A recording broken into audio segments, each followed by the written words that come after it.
Hola, mi gente. Welcome to another episode of Latina Mic Drop. It's your girl, Miriam Simon, executive coach, speaker, author of my book, Tattoos and Pearls, Combining Street Wisdom with Corporate Strategy. So, welcome to today's episode. And there's been a lot going on out there in the world. And today I want to specifically speak to two incidents that happened with two Mexican women. And so, for those of you that don't know, I was born in Mexico. I am Mexican. I came to the United States at 6 months old. And when I saw these two moments, both of them deeply resonated with me because I've been in similar situations. And I don't think that it's unique to just women, to just Mexican women. I know that it happens across the board in many different ways. And their reactions are normal. And so the first one I want to talk about is on November 5th, Claudia Sheinbaum, Mexico's first woman president, was publicly groped and forcibly kissed by a drunk man while she was interacting with supporters in Mexico City. So the assault was captured in video, and Sheinbaum did not immediately realize the full extent impact of what had happened until viewing the footage afterwards. So that reminded me of not the one time, not the second time, but the three times that that happened to me. So I was just thinking, and her reaction, her face, and how she was like, because she's a woman who's in front of the stage who is the president of Mexico. So imagine at that stature, at that level, and you still have to be paying attention to things like this happening to you. That's unbelievable, but it's believable because we're seeing it right in front of us, right? So I said to myself, wow, that happened to me in second grade when I literally can remember the classroom. I was in second grade in elementary school, and I'm in the middle of the aisle because you know how they have like all the desks lined up, and I'm in the middle of the aisle, and I'm standing there, and a boy comes up to me, and he did exactly what this guy did to Sheinbaum. He did the same thing. He came up to me and he groped me in like my chest area, like that from the back. He didn't kiss me or anything like that, but he did get very close to me, and that was the first time. So number one, I was a little kid. Number two, I didn't know what the hell had just happened. I've never had anything like that happen to me. Number three, I didn't know what to do about it. I never told anybody. This is the first time I'm actually talking about it. I've never mentioned it. It's always been something that I've had in the back of my mind.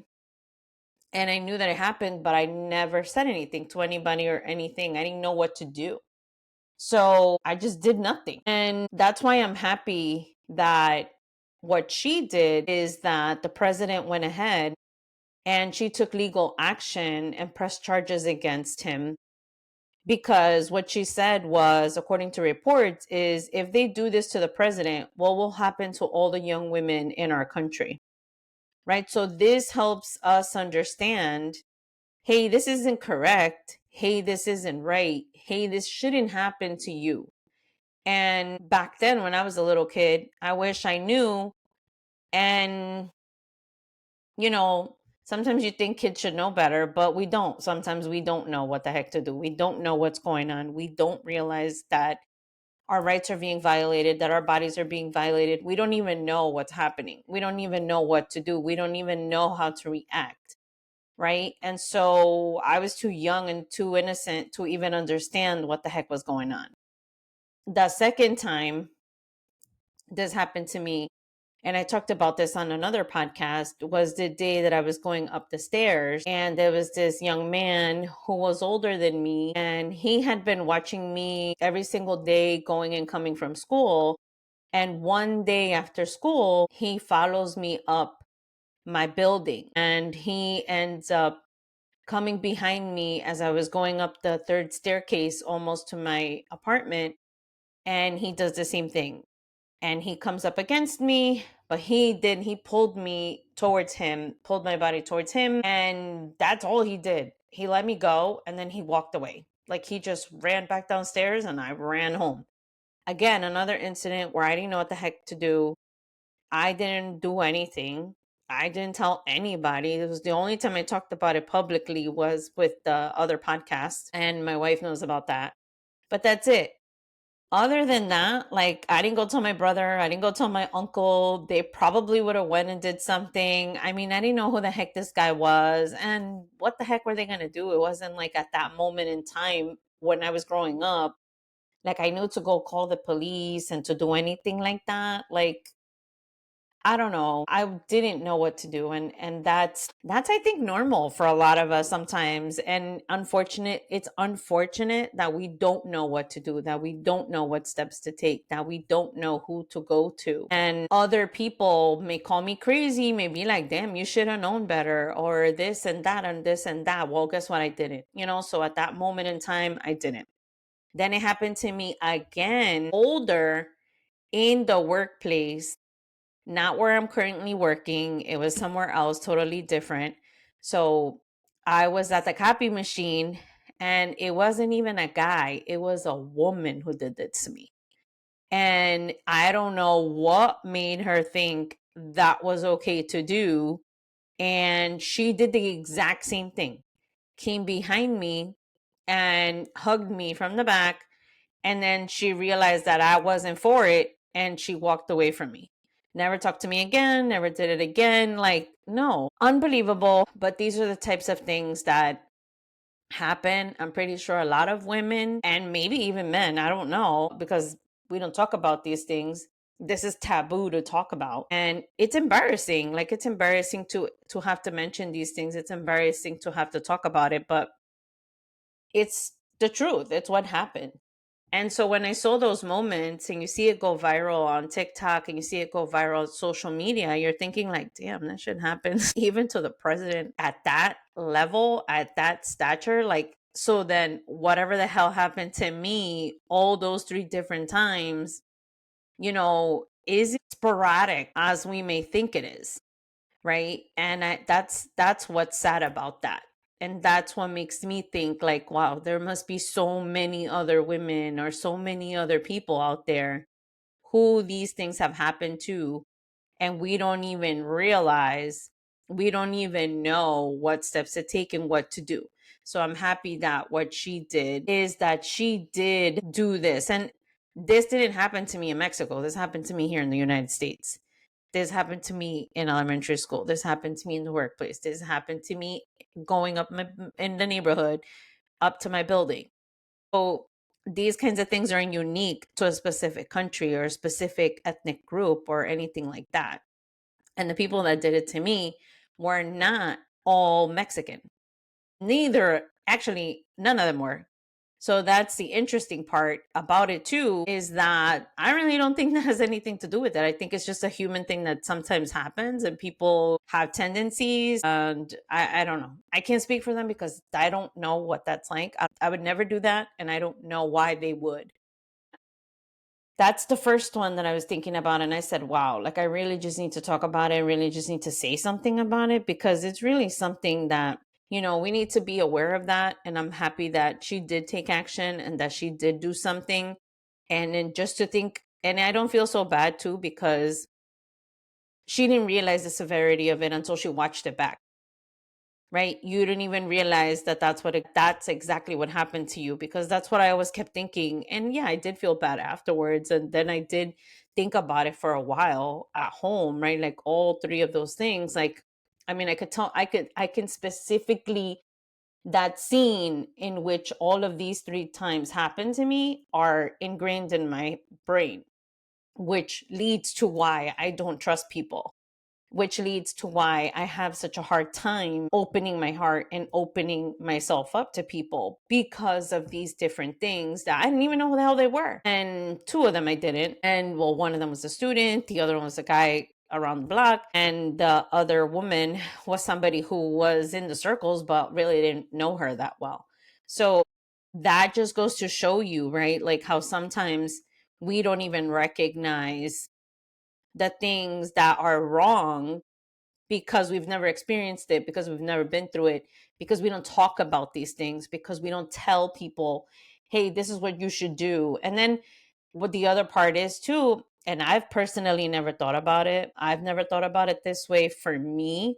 But what I hear a lot is that the women that do, one, either they don't believe them. It's hard to prove that this happened because it's like a he said, or she said, she said type of thing. And if there isn't proof, it's hard to prove that these things happened. And then what's going to happen to these people, because what are the consequences of it, right? If you can't prove it, then nothing happens. So it becomes more of a problem and people look at you bad and you become a problem in quotation marks instead of really the victim of something that happened to you, and you just don't want it to happen to other people, and you just want it to stop, and you just want people to know it's not okay. So those are the kinds of things that happen, where sometimes why people may not want to, why people may not go forward, why people may, keep it to themselves and just move on. And then that brings me to the second incident where I want to discuss Fatima Bosch, the fourth Mexican woman to win Miss Universe. And she just won a couple days ago. And what happened with her was the fact that on November 4th, during a live stream event, Bosch was admonished by Thai media entrepreneur for not promoting pageant related content or not doing something that she was supposed to do according to reports, leading to an exchange between the two where he called her a dummy. And then when she tried to respond and tried to explain herself, he was like, security, like, come get her out. For her just trying to talk, like for her just trying to explain. And that, I had to watch it back a couple times, and I was like, where's the heck is the video? Where's the video? Where's the video of this? What the heck happened?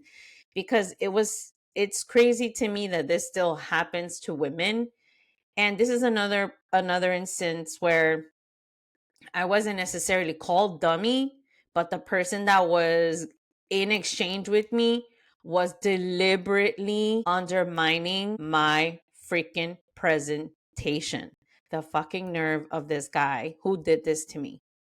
And what's crazy is that this happened in front of other people, just like it happened with Bosch. Now, the difference is that when she spoke up and the guy said security, right? She got up and she was escorted out. And the good thing was that other people, other women walked out with her, right? And the other women, you could see them in the room like, oh my God, like what happened here? Like what is going on? Like everybody had a face like of confusion, because you're like, wow, like is this really happening? When somebody is boldly disrespected in front of an entire group, especially somebody of authority, you often want to be respectful to the person in authority, and you also want to be understanding of what's going on, and because you don't know what the heck is happening, but you're also witnessing something wrong happening, right? So it's like a split decision that sometimes we need to make to say, hey, like, is this right? Am I for it or not for it? And like, should I stay here or go? Like, maybe this is the place for me, maybe this is not. And you start to question like what the heck is happening. But the reality is that, you know, she ended up having a lot of support from those women that walked out with her. And so in my case, although people saw it, although people knew it was wrong, they really didn't say anything. They really didn't address it. And I sure as hell did, because I said either this shit stops today and I don't have to deal with this shit anymore, or there's going to be a problem. And the problem is that when you give people in authority power and they don't know how to use it, and they use it in an incorrect way, these are the kinds of things that happen to us sometimes. These are the kinds of situations that we get ourselves into because people think they have authority. People think that they are the, person who can, exercise that type of authority and shit like that. But at the same time, there's a level of respect and there's a level of communication and that we need to have. And still, you can still get your point across. And maybe this was a conversation that Bosch and that director should have done outside. Like that shouldn't have happened in front of everybody. Just like what happened with me and this person, right? So me, I already know how to deal with this because I've dealt with this person before. And so it didn't annoy me as much as it was uncomfortable for everybody else, because unfortunately I already knew this kind of guy. Like I already know what the heck he's about. I already know this is what he does. So now it doesn't make it, to me, I wasn't like being submissive at all. I just know when to use my power and when not to, and when to. I didn't allow it to happen because it wasn't happening, right? Like I said, okay, that's it. We're going to end the conversation. We're not going to do this anymore. We're going to continue on. So I've been dealing with conflict resolution for a very long time. And so I know how to shut it down before it gets really crazy. And that's what I ended up doing because nobody else in the room who was actually senior to me and that person didn't say anything. So what's interesting here about this is the fact that, what she says, Bosch, she says, as a woman and as Miss Universe, I will put my voice and the power in the service of others. The brave ones that stand up are the ones that will make history. And the important piece here is the fact that she didn't allow it to happen and she didn't stay quiet about it. She could have easily just said nothing. She could have easily just not responded to the guy and just kept quiet, which is probably what he wanted, because when she tried to respond, he wouldn't allow her. And then he escorted her out. So the good thing is that she did stand up for herself and she was able to do that. And what I love about this, that nobody in the reports are saying, at least not what I've seen so far, is the fact that she did not quit. That kind of embarrassment, and everybody saw it and it's public and it went freaking viral. That kind of publicity could make you want to run away, could make you want to quit. And I'm pretty sure she was going through it. And it was a very tough situation for her to go through. And it had to be emotionally tolling for her to even comprehend, like, this just happened to me. And then the topping on the cake here is the fact that she ends up winning Miss Universe. And she ends up being the person who wins the entire thing. And then, of course, every time you win and something like this happens, then always people say, oh, that's a fake winner, something happened, and all this other nonsense that happens and comes up. But sometimes, like, these type of situations help us grow and they help us understand what do we need to do. So it's important that people that are in the limelight, especially people as leaders like us, if we're in positions of power, right, we need to be able to respond and react in a way that is telling of where we stand and what we're not going to take, what we're not going to stand for, what is not okay to do to us anymore. And so these are the types of two situations that I'm pretty sure many of us have experienced in different ways, but we have some power, we have some authority. And nowadays it is a lot easier and it is a lot better. I'm not going to say it's 100%. People are supporting when these things happen, but at least we're in a better place. And I do think there are many improvements that can be made, and that, I'll leave it to the policymakers and those people to do those changes and to make those things happen, because we need to have policies that support us when these things happen. In today's society, we're not in a place where silence is awarded. Those that are silent are seen like, oh, you're playing favorites or you're taking sides. You not saying something is not helping. So you're not saying something is not taking action. And so people don't like that anymore. People are really not about that.